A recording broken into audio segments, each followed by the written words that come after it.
Amén. Vamos a orar. Gracias, Espíritu Santo, por este día. Gracias por la luz que recibimos de tu palabra. Gracias por la sabiduría que viene del cielo. Gracias. Y ahora, Padre, te doy gracias otra vez por Jesús. Te doy gracias por Jesús.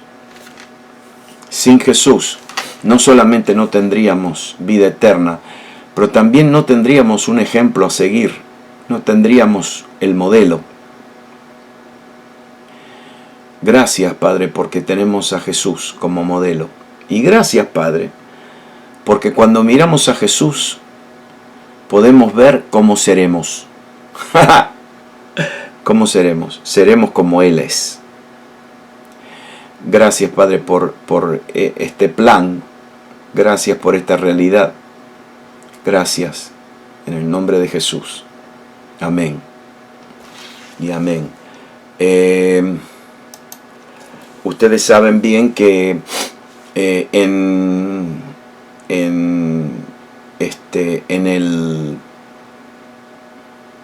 el mundo de los automóviles o en el mundo de la tecnología, lo que primero se hace es un prototipo. Es decir, un prototipo pero que funciona. Es decir, no es un prototipo de plástico y que no tiene... No, es un prototipo que funciona. Cuando se hace un coche, por ejemplo, se hace el prototipo y es un prototipo verdadero. Es un prototipo que funciona, que se puede manejar, que... No, es. Y después de ese prototipo, todo lo demás se hace de acuerdo a ese prototipo. Ese prototipo es probado, se hacen muchas pruebas, experimentos, y cuando el prototipo entonces se llega a la conclusión de que ese va a ser el modelo, entonces después se replica, ¿no? Se replica, ¿no? Bueno, Jesús es el prototipo nuestro. Los 33 años y medio de Jesús es nuestro prototipo. Pero también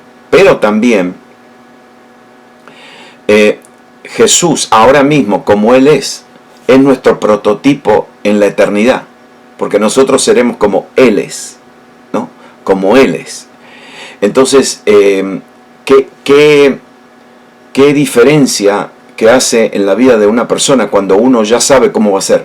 Por ejemplo, ¿qué diferencia sería si cuando uno tiene, qué sé yo, 20, 21 años y está tratando de comenzar en la vida y empezar a formar una vida, trabajo, carrera? ¿Qué diferencia sería si viene un ángel del cielo? Si viene un ángel del cielo y me muestra y me dice, espera, te voy a mostrar tus próximos 40 años. Te voy a mostrar tus próximos 40 años. No, sí, te voy a mostrar lo que vas a hacer. Qué diferencia, ¿no? Es decir, algunas veces no, yo digo, Señor, pero si a los 20 años, alguien me hubiera dicho que invierta dinero, no, yo no he invertido, pero que invierta dinero, por ejemplo, en Google, que invierta dinero en Apple, la compañía más rica, más grande, más millonaria del mundo, Apple, que hacen las computadoras Apple. ¡Qué lindo! Cuando Apple empezó, las acciones valían nada. Hoy valen, qué sé yo, $400, no, lo que sea. ¡Qué lindo sería!, ¿no? ¿Saben ustedes que nosotros ya tenemos eso? Nosotros sabemos cómo vamos a hacer. ¿Y cómo vamos a hacer? Como Jesús es. Como Jesús es. ¿Y qué proceso vamos a pasar? El mismo proceso que pasó Jesús. El creyente no tiene que caminar ciego. El creyente sabe. Tenemos un prototipo. Por ejemplo, antes de empezar, una pregunta. A ver, ¿cómo fue Jesús concebido? ¿José tuvo algo que ver en la concepción de Jesús? Entonces, ¿quién lo concibió? El Espíritu Santo. Una pregunta, ¿y quién los concibió a ustedes? El Espíritu Santo. ¿Quién concibió tu nueva criatura? El Espíritu Santo. ¿Sí? Ajá. Una pregunta. En los primeros, apenas apenas Herodes se enteró de que el rey había nacido, ¿qué trató de hacer? ¿Matarlo? No me digan. ¿Saben qué? En los primeros meses de la vida de un creyente, Satanás le tira con todo para matarlo, para destruirlo. De hecho, si un creyente, mira Gustavo, mira lo que nos dicen las encuestas. Si un creyente sobrevive los primeros 6 meses, hay un alto porcentaje de que se va a quedar firme. Pero los nuevos creyentes son en los primeros 6 meses que tienen crisis. ¿Por qué? Y porque el mismo espíritu que vino en contra de Jesús, cuando lo trató de destruir, ese mismo espíritu viene en contra de toda nueva criatura, todo, ¿no? Entonces, la otra pregunta, después de que Jesús, después que empieza la persecución y que empiezan a matar a los niños, se le aparece un ángel y le dice a José y a María que se vayan ¿dónde? A Egipto, que se vayan a Egipto. Okay, este es un problema. ¿Sabe por qué? Porque cada judío, todos los judíos tenían una orden de Dios, que nunca más tenían que volver por ese camino.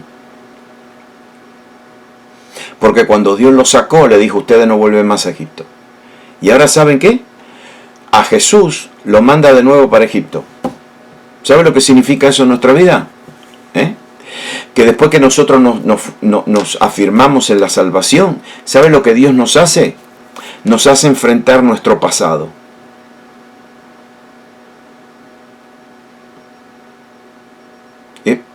Nos hace enfrentar nuestro pasado para que derrotemos a nuestro pasado. Porque mientras nuestro pasado no está derrotado, no vamos a ser nunca libres. Tenemos que derrotar a Egipto. Egipto es el pasado. Entonces, después que que salieron de Egipto, que Jesús estuvieron un par de años ahí, ¿dónde se volvieron? A Nazaret, ¿sí? ¿Verdad? Y una pregunta, ¿qué hizo Jesús en Nazaret? Aquí usted no sabe. Es más simple de lo que usted se piensa. ¿Sabe lo que hizo en Nazaret? Él se volvió a Nazaret a crecer. Porque no hizo nada. Era un niño. Entonces, ¿sabe lo que significa eso? Que todos nosotros, después que nos afianzamos y nos enfrentamos al pasado y cortamos toda nuestra conexión con el pasado, tenemos que empezar el proceso ¿de qué? De crecimiento.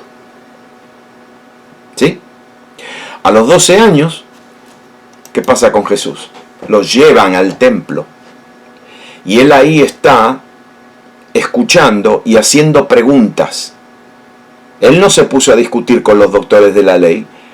Él les hacía preguntas. Claro, las preguntas que él le hacía le quemaba todos los cables a los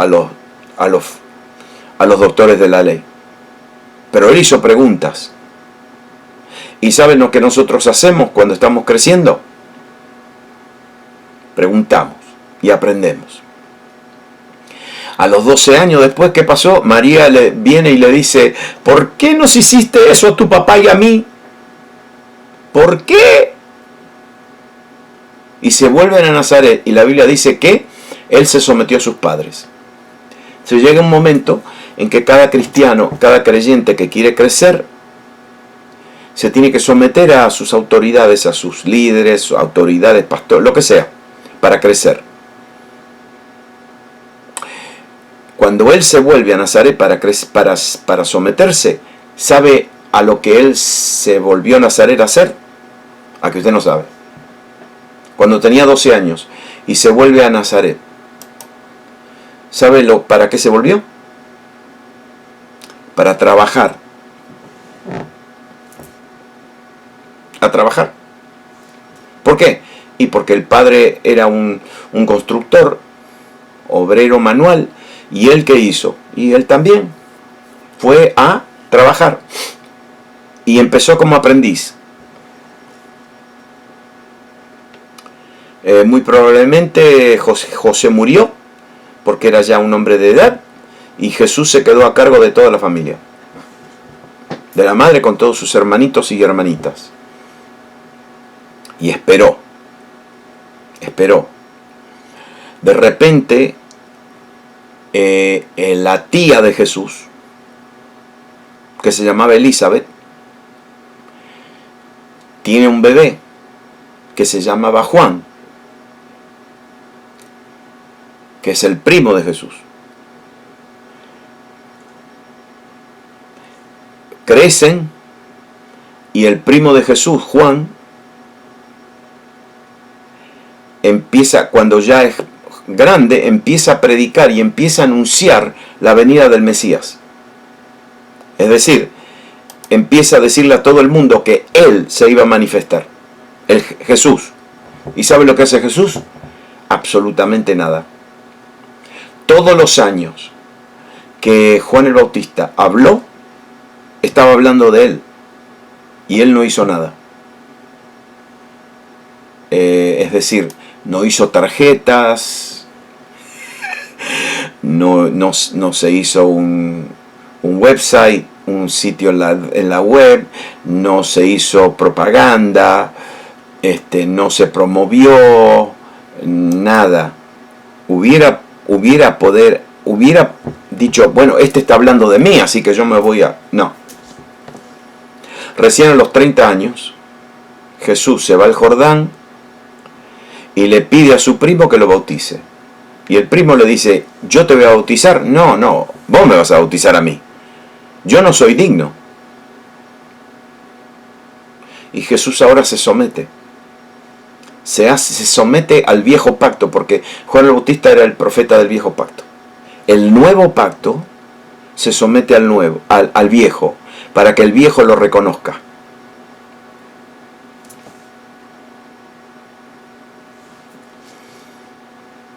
¡Qué lindo! Y el Espíritu Santo desciende sobre él y lo llena de poder. ¡Aleluya! Ah, sí, bueno. ¿Y qué hace el Espíritu Santo? ¿Se lo lleva a dónde? Al desierto, a ser probado.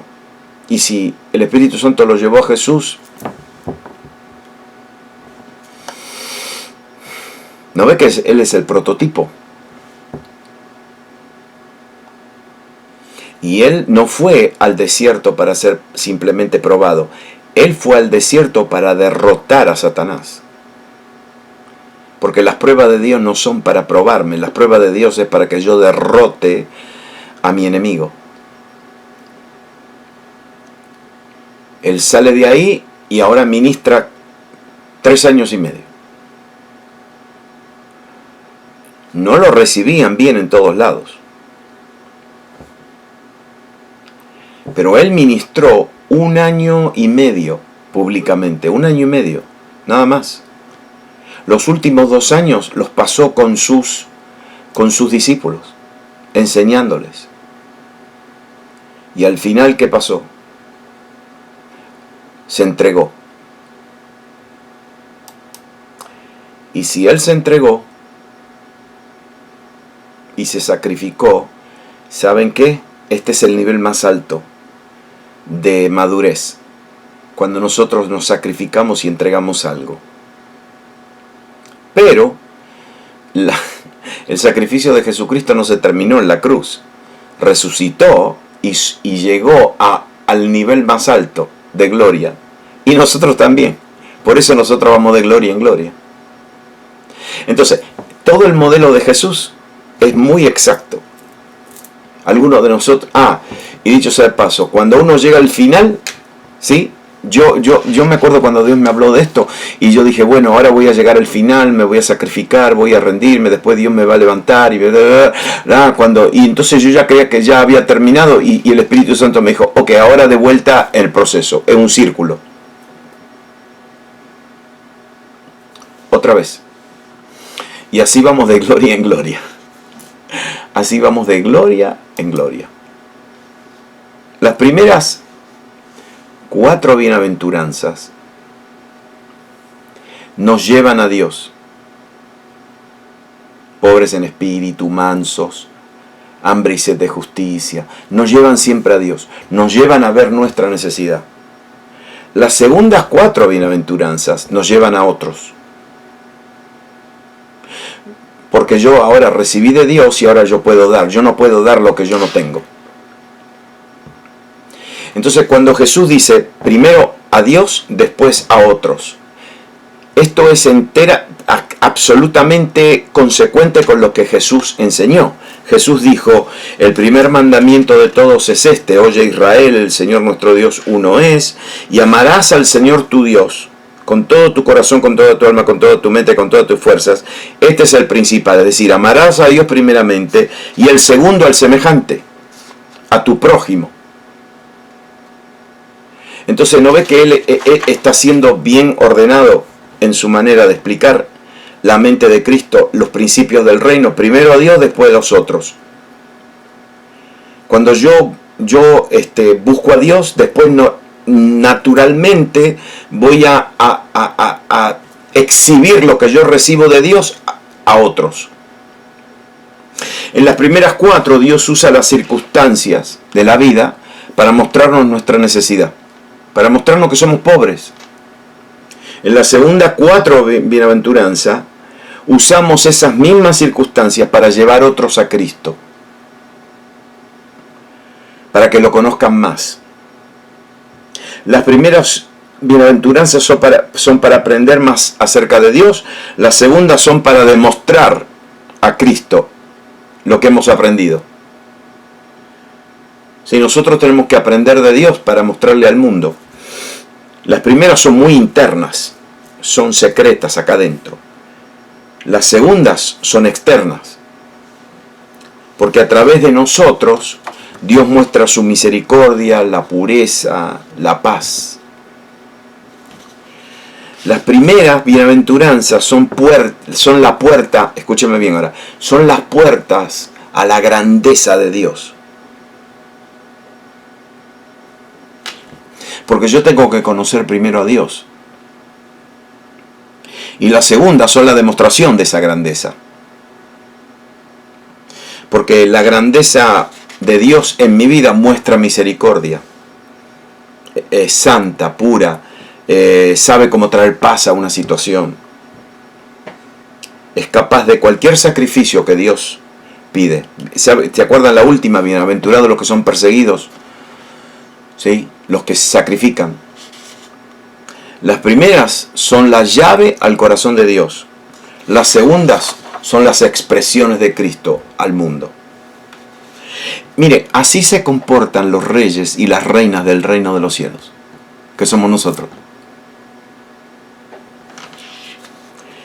Este es el ejemplo de Jesús. Ustedes saben bien que Pablo usa en Filipenses 2.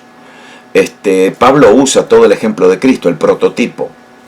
Que tengan este mismo sentir que estuvo en Cristo Jesús. Que se despojó a sí mismo, tomó la forma de siervo, se hizo semejante a los hombres, por lo cual Dios lo exaltó hasta lo sumo. Ustedes saben, Filipenses capítulo 2. Ustedes saben que, dicho sea de paso, este pasaje era un himno que cantaban. Era como un coro que cantaban. Porque Pablo le dijo a los hermanos en Filipos, si hay alguna consolación en Cristo, si algún consuelo de amor, si alguna comunión en el Espíritu, si algún afecto entrañable, alguna misericordia, completad mi gozo, le dice, como un papá, no, completen mi gozo, sintiendo lo mismo, teniendo el mismo amor, unánime, sintiendo una misma cosa. Entonces después le dice, tengan el mismo sentir que estaba en Cristo Jesús. Miren lo de Jesús. La encarnación. Le voy a hablar un poquito de la humildad, ¿no?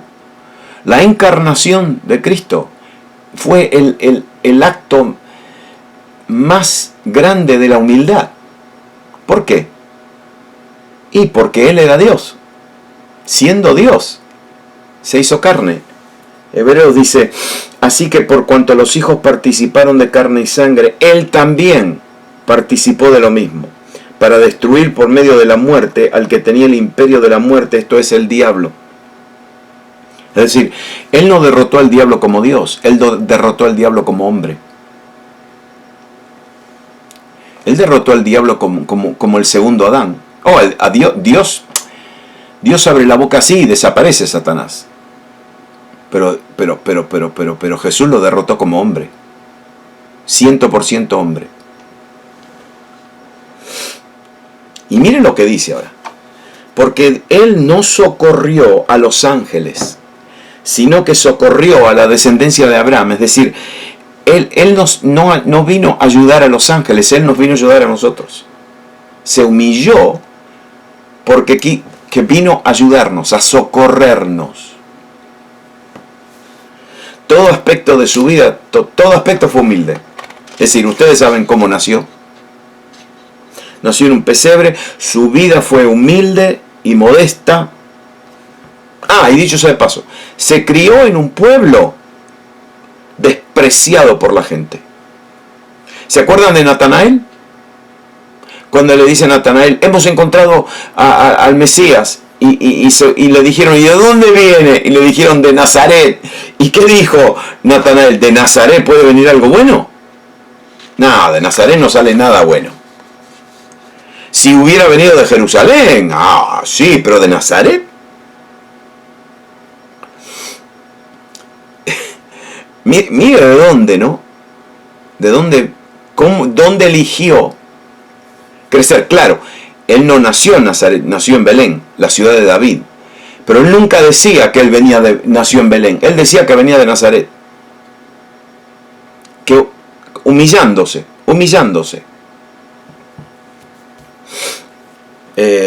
Se sometió a sus padres. Vivió en oscuridad por 30 años. Espere. Es decir, vivió en oscuridad. No lo conocía nadie. Era el que arreglaba techos, el que hacía paredes. Dicho sea de paso, la Biblia no dice que era carpintero. No, la Biblia dice obrador manual. ¿Sí? Todos los que son constructores, aleluya. Ustedes son todos a la imagen de Cristo. Ariel, ok, dale. Y bueno, techos. Muy bien. Sí, pero viste, los techos de antes, ¿sabe cómo eran, no? Él tenía que salir al bosque, tenía que cortar árboles, y después tenían que hacer el techo de madera, sí, y después tenían que poner paja y después tenían que hacer barro. Las paredes eran de piedras, y las piedras no se compraban en el galpón, las piedras había que salir y romperlas a mano y hacer piedras. Y Jesús entonces, mire, se sometió a ese bautismo de Juan, que era un bautismo de pecadores. Es decir, dicho sea de paso, espérese. Yo me acuerdo la primera vez que fui al río Jordán, ¿no?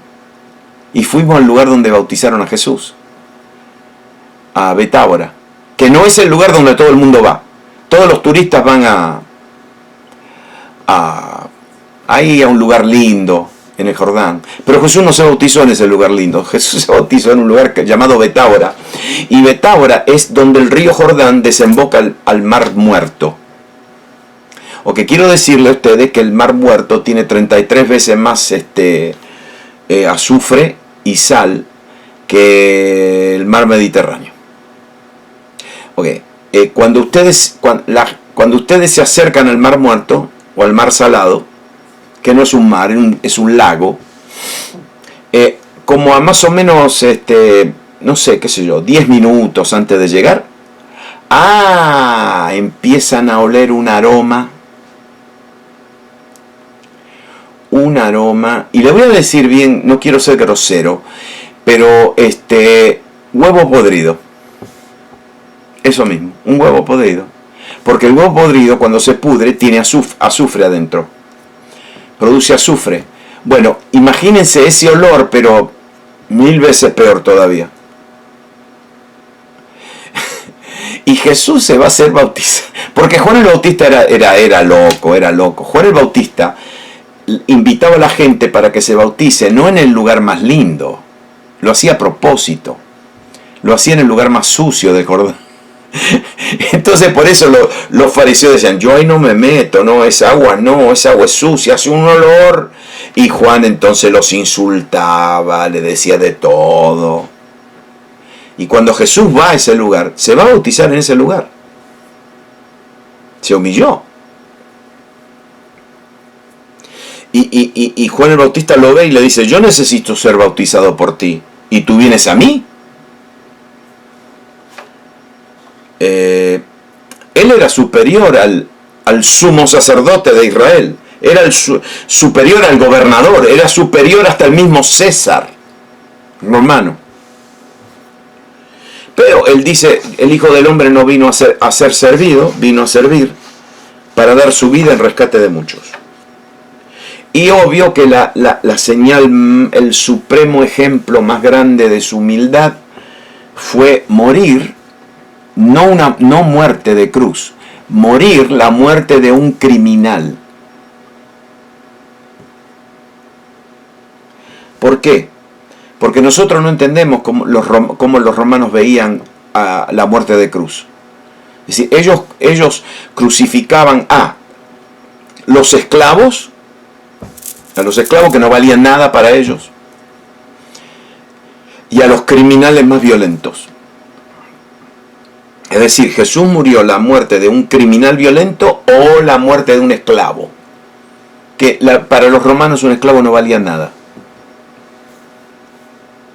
Y la noche antes de morir, Jesús dice, porque os digo que es necesario que se cumpla todavía en mí aquello que está escrito. Y fue contado con los inicuos, porque lo que está escrito de mí tiene cumplimiento.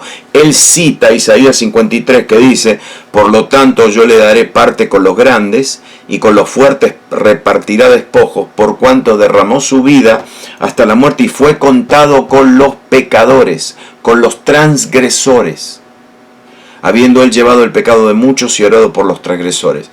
Él murió una muerte de cruz, y muerte de criminal. Ok, ese es nuestro ejemplo. Dicho sea de paso, a ver, a todos los líderes acá, no solamente nació en un pueblito de nada, despreciado, obrero manual, 30 años en oscuridad, y yo esto siempre lo pienso, ¿no? No eligió a los mejores de los mejores para dejarles toda la iglesia.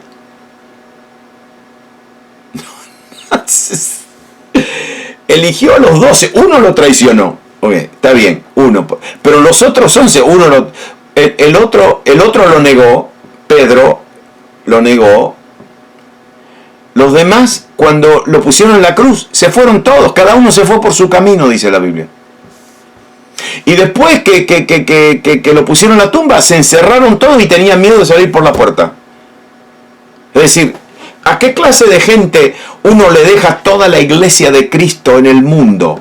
A estos 12. No eligió lo mejor. No eligió a los mejores. No. Esos 12 hoy en nuestras iglesias no hubieran llegado ni. No, ¿qué va? No.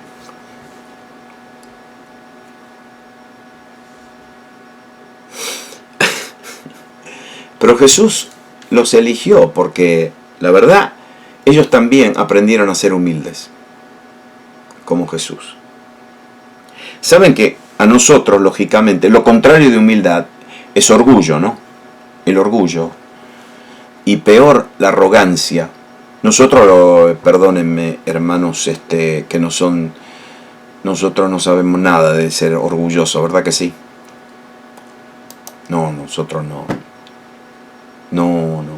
¿Saben lo que dice Dante, no? Dante Gebel dice, nosotros no somos orgullosos, somos perfectos. Dice, sin vergüenza que... no. Y qué lindo, escúcheme bien, y qué lindo, porque yo me acuerdo, a ver, los que tenemos unos años, yo me acuerdo años atrás, 30, 40 años atrás, qué orgullo había, qué orgullo en nuestras culturas. Pero cómo nos hemos tenido que humillar, ¿verdad? Qué lindo, que Dios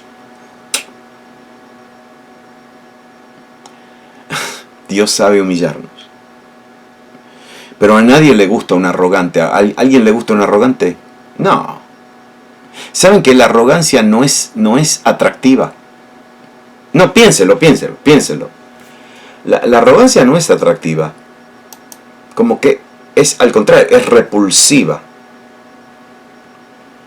Pero escúchenme bien. Escuche.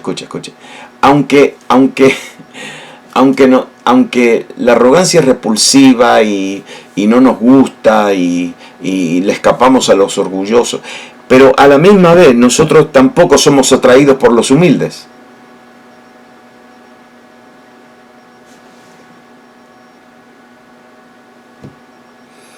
Por los insignificantes. ¿Quiere que le diga algo que me dolió? De verdad. Algo que me dolió. Uno de mis compañeros pastores, un hombre de Dios, no le digo dónde pastorea y tampoco nada, pero él es un gran hombre de Dios. Bien humilde. Pero tiene una autoridad espiritual bien especial.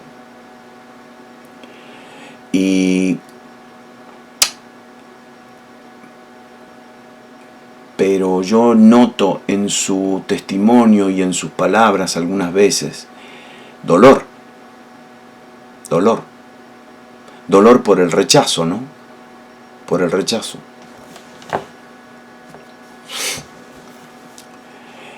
Se lo digo, me duele decirlo, pero yo lo amo mucho, este pastor. Lo amo mucho. Y él no, es decir, él es bien humilde, bien lindo, bien alegre, bien sano. Pero yo algunas veces noto dolor en su corazón. Él es paraguayo.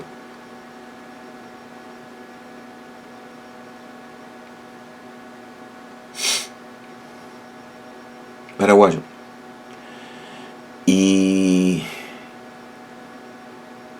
no quiero decir mucho, pero no lo han tratado bien.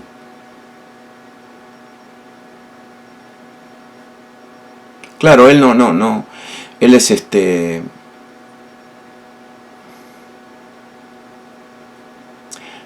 Exactamente. Gracias, Belén. Gracias. Sí.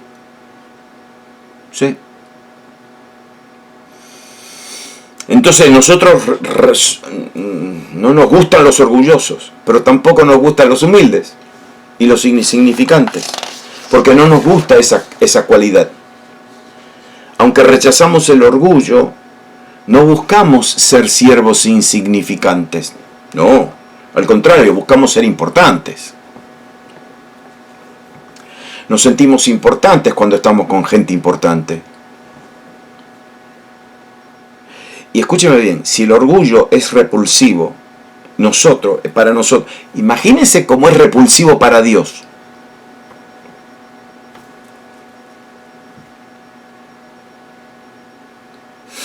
Dios dice claramente, yo castigaré al mundo por su maldad y a los impíos por su iniquidad, y haré que cese la arrogancia de los soberbios y abatiré la altivez de los fuertes. Porque el humilde, escúcheme bien, el humilde tiene temor de Dios. El humilde siempre mira para arriba, no mira hacia abajo. El orgulloso mira hacia abajo. porque quiere mirar desde allá arriba.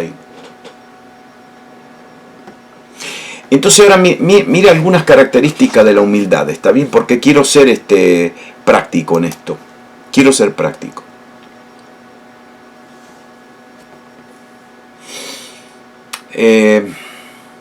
La humildad escucha a otros. Escucha.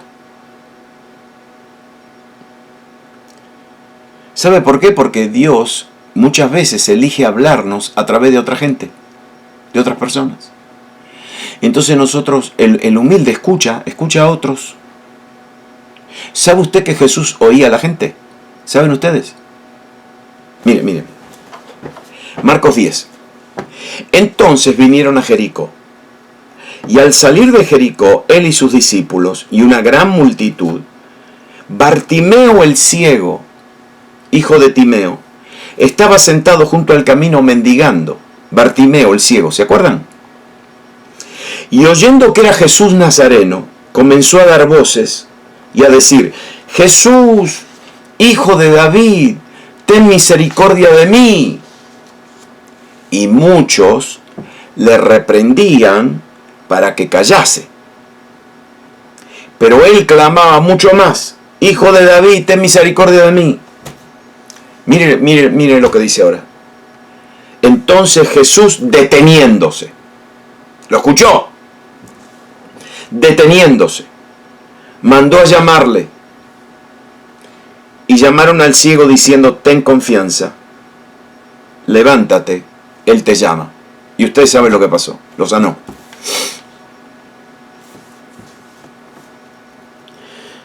Sí, los que saben oír a otras personas son humildes. Los orgullosos no escuchan a nadie, porque la atención del orgulloso está en yo, en mí. No quiero escuchar a nadie. Y lo que nos estamos perdiendo, porque cuando uno escucha a otros creyentes, aprende un montón. Aunque sea lo más simple, uno aprende cualquier... ¡Wow! Me impresiona. Algunas veces yo entro al templo y la gente me agarra en el pasillo. Y yo me paro. Y entonces me dicen: pastor, perdóneme, no lo quiero interrumpir. Y le digo: yo no tengo problema. No, pero hay gente que lo está esperando. Y que me esperen. Yo siempre le digo lo mismo: y que me esperen. A ver, decime algo. Porque cuando alguien dice algo, siempre enseña algo. Siempre uno aprende, ¿no? Ok, mire. El humilde oye a gente, ¿no? Ok. El humilde exalta a otros. Lo exalta. Primero exaltamos a Dios y después a otros. Los orgullosos no exaltan a nadie, lógicamente, obvio, porque están metidos acá adentro en su interior. Y ustedes saben que Jesús tenía ese problema con los escribas, ¿no? Los escribas, Jesús le dice en Lucas 20: guardado de los escribas que gustan de andar con ropas largas y aman las salutaciones en las plazas y las primeras sillas en las sinagogas y los primeros asientos en la cena, que devoran las casas de las viudas y por pretexto hacen largas oraciones, y estos recibirán mayor condenación. Es decir, los escribas no escuchaban a nadie. Ahora le tiro un flechazo. Que esta fue una de las cosas que Dios, yo le confieso esto abiertamente. Esta fue una de las cosas que Dios me sanó a mí cuando empecé mi proceso de sanidad hace 8 años atrás. Sí, esta fue. La falsa humildad.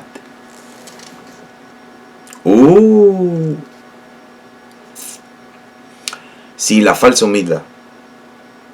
No, que yo no... Por ejemplo, yo no recibía ninguna felicitación, ninguna de estas. No, que yo no... Y yo pensaba que me estaba haciendo lo humilde, pero no era así. Estaba rechazando a alguien que me estaba bendiciendo. Estaba rechazando a alguien que me estaba exaltando como hacen los humildes. Y como yo era tan orgulloso entonces, no quería recibir. Y yo pensaba que era humildad y es una falsa humildad. Por ejemplo, la autocrítica es falsa humildad. La autolástima es falsa humildad. Porque cuando yo me tengo lástima a mí mismo, autoamargura, esto se llama el autoamargura, yo no veo la grandeza de Dios en mi vida. Entonces yo me destruyo a mí mismo, creyéndome que soy humilde, pero no soy humilde. Eso no es humildad, es amargura. Es tener lástima. Y si yo tengo lástima de mí mismo, no estoy entendiendo la grandeza de Dios en mi vida. Entonces yo, en cambio de entender la grandeza de Dios en mi vida, yo me achico, me tiro al piso, me destruyo yo mismo. Y me quejo, por ejemplo, la gente que se queja mucho, esa es así. La gente que siempre hablan de sus grandes sacrificios, sí, porque yo me sacrifiqué y yo perdí, sí, eso. Y lo último, la gente que se dan como que hablan de qué gran humildes que son. ¡Qué gran! Yo soy el más humilde de todos. Ustedes no entienden. Mi humildad es tan grande. Imagínate. ¡Qué grande humilde que es! La humildad verdadera se sacrifica, pero no lo dice. Porque es una actitud de la voluntad. No es que se tiene lástima, es que decide humillarse. Como Jesús. La humildad sale de nuestra fe.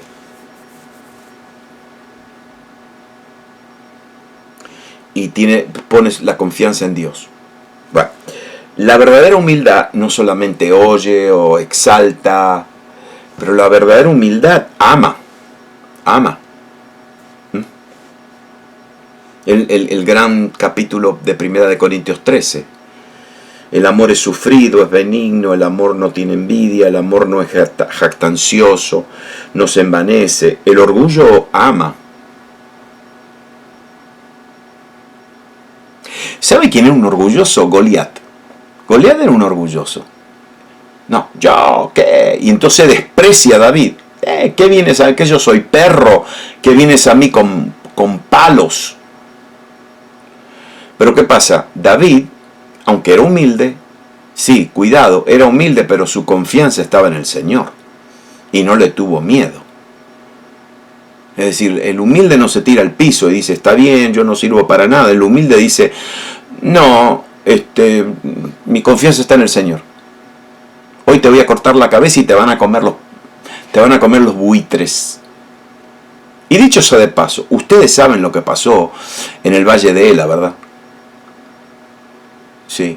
El Valle de Ela, donde David mató a Goliat, está en el valle de la Galilea, en el territorio de Efraín.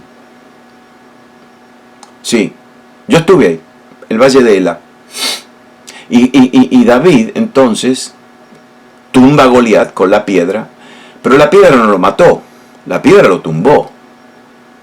Lo que lo mató fue que David le cortó la cabeza, pero esto es lo mejor de todo. David agarra la cabeza de Goliat, con todas las tripas colgando, la agarra de los pelos y se lleva la cabeza de Goliat a Jerusalén. No, usted no entiende. Del Valle de Ela a Jerusalén hay 2 horas de viaje. Hay 2 horas de viaje en micro. A pie, no sé, a pie deben ser un par de semanas. Y David entonces se lleva la cabeza de Goliat a Jerusalén y la entierra. Y la tradición judía dice que David enterró la cabeza de Goliat en un monte llamado Gólgota. Por eso se llama el monte de la calavera. Y la gente dice que sí. Entonces vienen después los cristianos que Jesús fue sobre la cabeza de Goliat. Aleluya. No sabemos. Pero definitivamente que David se llevó la cabeza y la enterró en Jerusalén. Y en algún lado debe estar la cabeza enterrada. ¿Por qué? Y porque David lo dijo. Tú vienes a mí con tus armas y lo que sea, pero yo vengo en el nombre de Jehová de los ejércitos, a quien tú insultaste. Mi confianza está en el Señor. La verdadera humildad anima a otros. Anima. Se deleita cuando otros tienen éxito. Se deleita cuando otros son bendecidos. Y dicho sea de paso, el verdadero humilde es bien generoso. La gente más generosa que yo conozco son toda gente humilde y pobre. Sí. ¿Sabe por qué? ¿Por qué son generosos? Porque el que es generoso le gusta, le encanta ver la cara de cuando una persona recibe. Ese es el premio más grande. El premio más grande. Cuando uno bendice a alguien y la persona, gracias, Dios. Es el premio, ya está. Ya. Porque la obediencia del humilde proviene de Dios. No, viene de Dios. ¿Sabe por qué viene de Dios, no? Porque Dios habita con el humilde.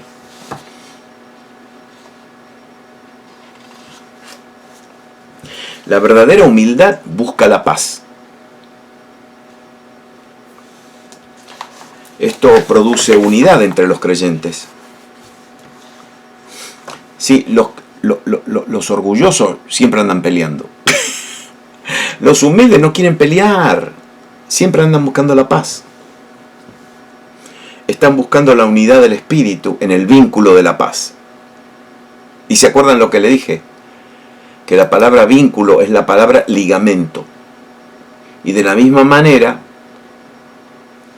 que los ligamentos unen todos los huesos, 206, qué sé yo, 209, 206 huesos que tenemos, los ligamentos ligan, esa es la palabra, ligan.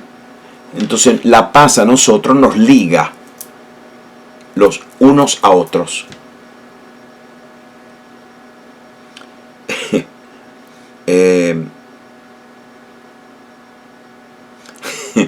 Muchas veces cuando uno, en un matrimonio, ¿no? Cuando uno tiene niños en el matrimonio, no niños bebés, pero niños ya de, 4, 5, 6, 7, 8, 9 años. Y los chicos empiezan a hacer travesuras, ¿no? Y entonces ahí empieza la discusión entre esposo y esposa, entre el papá y la mamá. Yo te dije, no le dijiste al nene que haga eso. Y viste, y entonces después cuando los no ve, eso lo aprendió eso salió vos.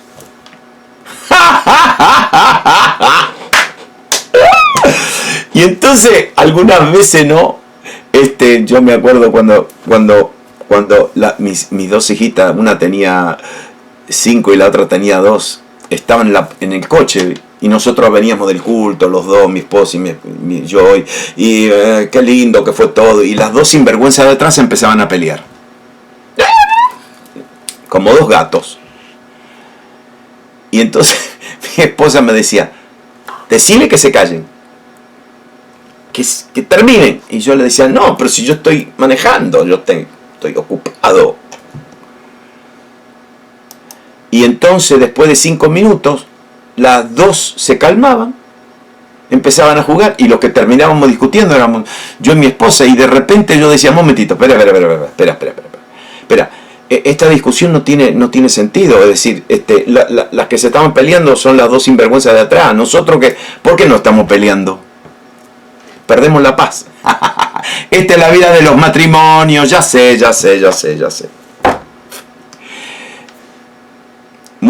La mayoría de todas las discusiones y todo eso en un matrimonio, que los dos se pueden amar de todo, pero entra algo y un problema, o sea, el dinero, los chicos, algo por ahí, empieza y se pierde la paz, y cuando se pierde la paz se pierde el ligamento. ¿Sí? No, de verdad. No se sientan mal, no se sientan mal. Que esto le pasa a todos. Nos pasa a todos. Nos pasa a todos. Algunas veces yo ando en el espíritu. Termino de orar y estoy en la gloria, estoy por allá arriba y mi esposa me dice, mirá que esta noche tenemos que hacer esto y esto y esto y esto y esto y no te olvides porque vos te olvidás y porque esto y te bla bla bla bla y le digo, espera, yo estoy en el espíritu. Yo no puedo preocuparme por estas cosas y ahí empieza. Ah, ¿no ves?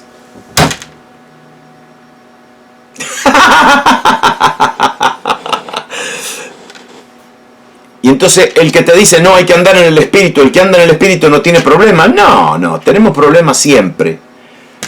Lo que pasa es que tenemos que guardar la unidad del espíritu, es decir, volverla a reclamar y decir, momentito, espera.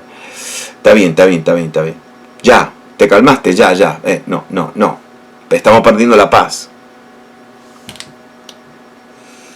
Ah, ¿y sabe lo que es ligar el ligamento? Es siempre enfatizar lo que uno tiene en común. Sí, lo que uno tiene en común. Aunque esto nos separe y esto y una pelea y un argumento y una discusión y eso, pero cuando se llega a algo en común, se llega algo en común. Momentito. Espera. Nosotros nos amamos acá, cuidado. Tenemos eso en común. Tenemos, en mi caso, son más de 40 años en común. Entonces, espera, un momentito. Y cuando nosotros enfrentamos lo común, ¿y sabe lo que tenemos en común? Cristo. Tenemos todos en común a Jesús. Y cuando enfatizamos a Jesús en nuestras vidas, ahí un pentecostal acérrimo se puede relacionar con un bautista, con un presbiteriano, con un metodista, con un carismático, con alguien que no sabe de dónde viene, lo que sea. Si todos enfatizamos a Jesús, ¿no? Mire esto, la humildad, mira la humildad ve el valor del grupo, de la iglesia, del cuerpo, no del individuo.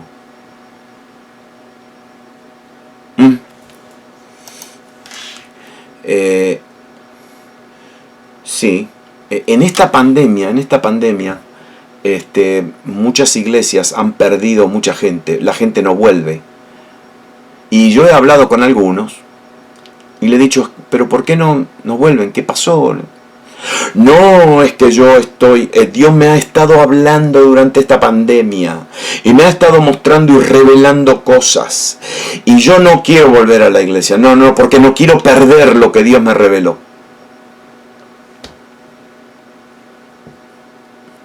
Eso no es humildad, no es humildad. Porque el humilde siempre ve la necesidad del cuerpo. Nos necesitamos los unos con los otros.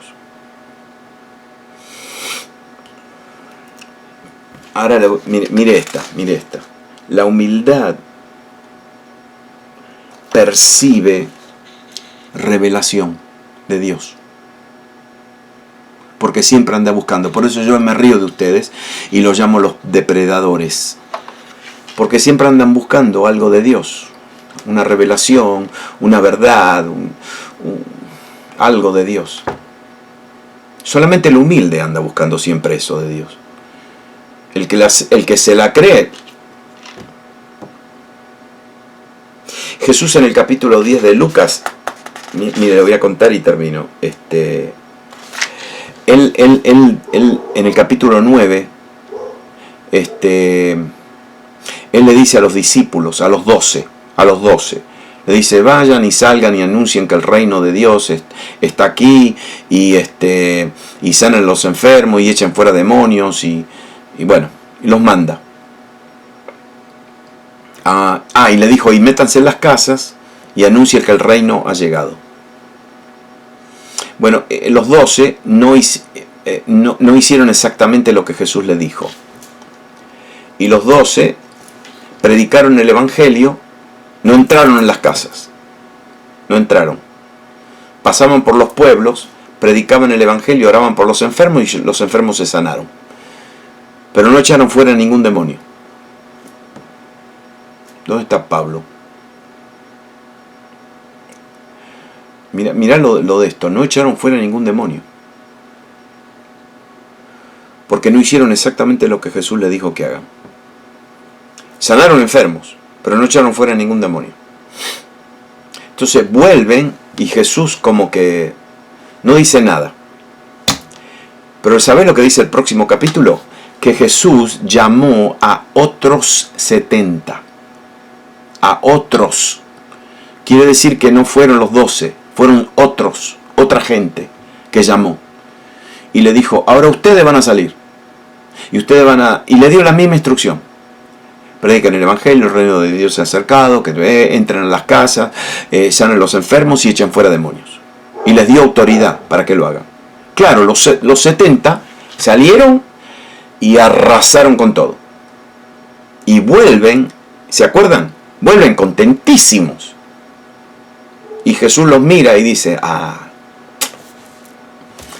dice, yo veía, y no, ahí el texto no dice yo veía cuando Satanás caía del cielo. El texto dice yo estaba viendo cómo Satanás caía del cielo. ¿Y qué es lo que dijo Jesús? Mientras ustedes salieron y predicaron el evangelio y se metieron en las casas y oraron por los enfermos y reprendieron demonios y los echaban, yo veía como Satanás bajaba, descendía, bajaba, perdía altura. Y estaban todos contentos.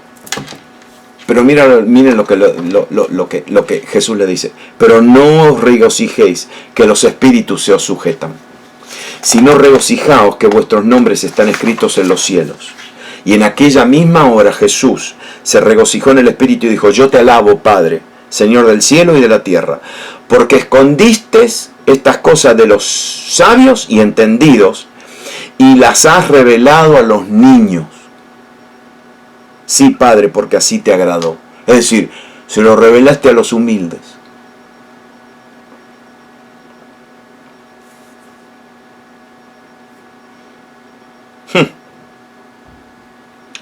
Termino. Sí, ¿sabe por qué, no? Porque Dios valoriza a los niños. Y Jesús dijo, así que cualquiera que se humille como este niño, ese es el mayor en el reino de los cielos. Está hablando de humildad.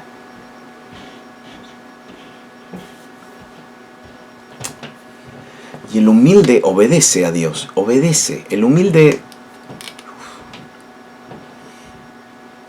El desobediente es porque se está resistiendo, porque hay un nivel, hay orgullo, no se quiere humillar. Pero el humilde obedece.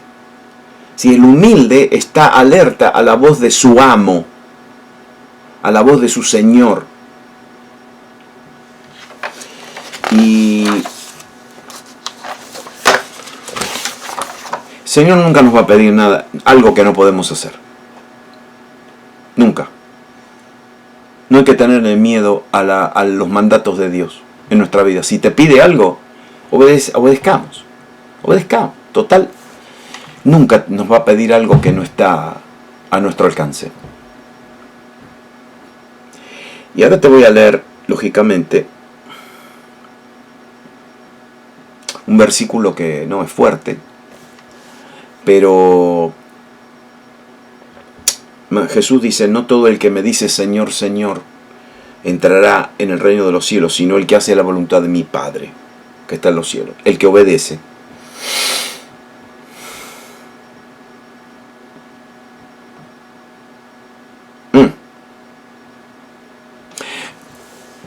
Primero, en la primera meta de nuestra vida, quiero a ver, 7:39. La primera meta de nuestra vida es servir a Dios. Servir a Dios.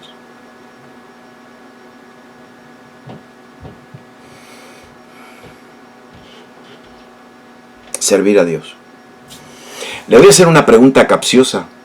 Le hago una pregunta con malicia. ¿Sí? ¿Cuántos de ustedes están en el ministerio a tiempo completo?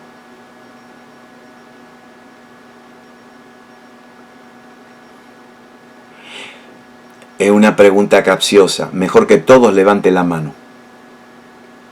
Porque todos estamos en el ministerio a tiempo completo. Todos estamos sirviendo a Dios tiempo completo. ¿No ve? Yo sé por qué. A mí también un día, la primera vez que me lo hicieron, yo dije, ¡yo! Y entonces miré alrededor. No, el tiempo completo no. El ministerio a tiempo completo no es una posición. Ministerio a tiempo completo es el desarrollo de mi carácter. En el ministerio, en servir a Dios, no hay secular y no hay ministerio. No hay nada. Es todo igual. Todos estamos en el ministerio a tiempo completo. Todos. ¿Y cuál es? ¿Cómo servimos al Señor? Obedeciendo, siendo humildes, animando, levantando a otros, escuchando. Eso es ministerio. Nosotros los que predicamos, entiendan, el que predica unas pocas horas el domingo, otra el viernes, el miércoles, y ya está. Pero ese no es ministerio. El ministerio es servir a Dios con humildad, obedeciendo, tiempo completo.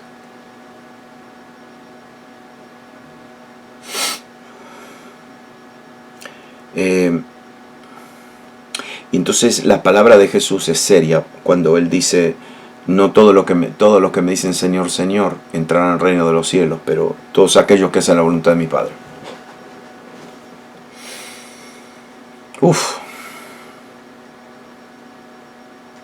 El verdadero ministerio es el de todos los días, el de servir a Dios.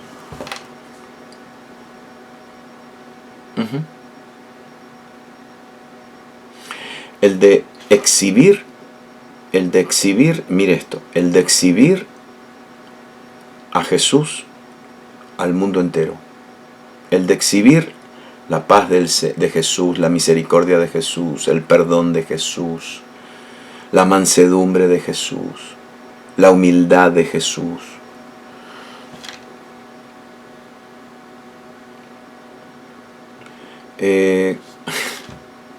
¿Quiere que le confiese algo? Yo personalmente no fui a la escuela, al colegio bíblico, a bachillerato y a maestría y bla bla bla bla bla. A mí no me enseñaron esto. A mí no me enseñaron que el verdadero ministerio eran todas estas cualidades. No me enseñaron esto, me enseñaron lo técnico. Me enseñaron la teoría.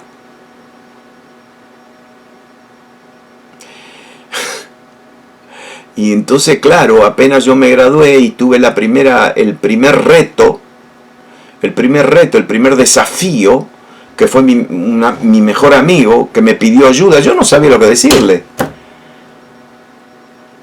No sabía. Y cuando me di cuenta que me habían enseñado simplemente teoría, bueno, fui al supermercado, le pedí cajas de jabón, caja de vacía, y puse todos los libros y lo tiré a toda la basura. ¿Para qué me sirve esto? Y empecé a aprender de nuevo. Y servir a Dios lo hacemos todos. Lo hacemos todos los días. Todos los días.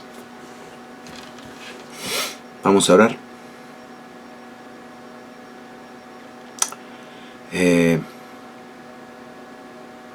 Qué importante es entender esto, de tener la mente de Cristo, el carácter de Cristo, y de exhibirlo. Las primeras 4 bienaventuranzas son mi relación con Dios. Pobre de espíritu, ¿verdad? Hambre y sed de justicia, manso, todo eso. Pero las últimas 4 tienen que ver con cómo yo exhibo lo que yo recibí de Dios. Yo lo tengo que exhibir, lo tengo que mostrar. En humildad y en obediencia. Qué lindo. Ustedes saben cómo el mundo entero, en los primeros 3 siglos, cómo el mundo fue transformado y cambiado. ¿Sabe cómo?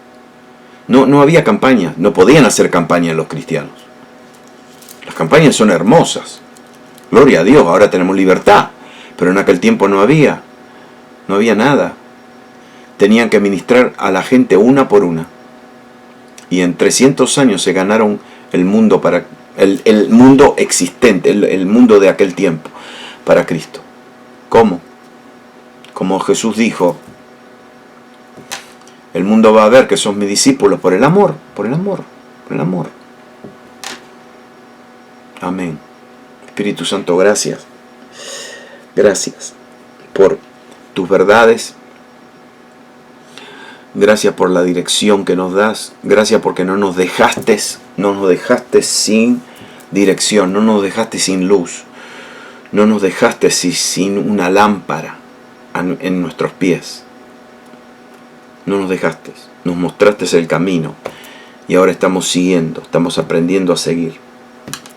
Espíritu Santo, gracias por todos estos que son ministros a tiempo completo.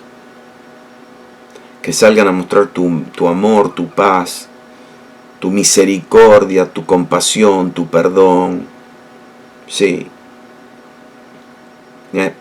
Aquellos que están dispuestos a ser perseguidos para identificarse con Cristo. Gracias, Señor, por esto. Espíritu Santo, tú nos fortaleces. Tú nos fortaleces para que hagamos la voluntad del Padre. Fortalece a mis hermanos y a mis hermanas. Fortalécenos a todos. En el nombre de Jesús. Amén. Y amén.